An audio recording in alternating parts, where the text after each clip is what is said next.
వ్యక్తి కెరియర్‌లో, లైఫ్‌లో ఎదగాలన్నా, రిలేషన్‌షిప్‌లో హ్యాపీగా ఉండాలన్నా రెండిటికి కావాల్సిన పునాది ఒకటే. అదేంటంటే టాలెంటో, డబ్బులో, మైండ్‌సెట్టే కాదు.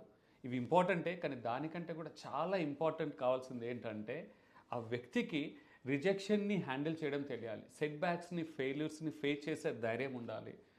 అంటే లోస్‌ని, అప్స్ అండ్ డౌన్స్‌ని, సెట్ బ్యాక్స్‌ని, ఛాలెంజెస్‌ని ఎలా డీల్ చేస్తున్నారనేది చాలా ఇంపార్టెంట్. స్పోర్టివ్‌గా యాక్సెప్ట్ చేయగలిగితేనే ఆ వ్యక్తి గ్రో అవ్వడమే కాదు, ఎదగడమే కాదు, ఒక గ్రేట్ లెవెల్ వరకు ఎదుగుతారు.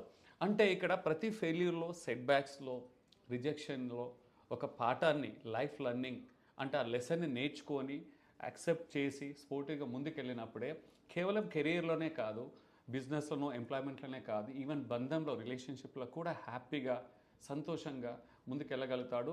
ఈ can sleep with peace and ఈ రోజు కాకుండా ఏదో ఒక రోజు తను సక్సెస్ అవ్వాల్సిందే, రిలేషన్‌షిప్‌లో హ్యాపీగా ఉండాల్సిందే.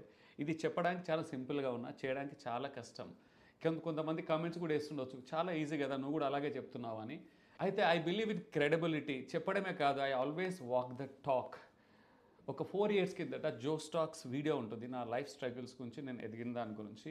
వెళ్ళి మీరు చూడండి. ఆ లింక్ డిస్క్రిప్షన్‌లో ఉంటుంది. ఒక వ్యక్తి లైఫ్‌లో ఎంత స్ట్రగుల్ అవుతే తను అంత గొప్పగా ఎదగడానికి కూడా స్కోప్ ఉంటుంది. But that is a choice. ఎదుగుతామా? అక్కడే మనం సఫర్ అవుతూ ఉంటామా? Both are our choice.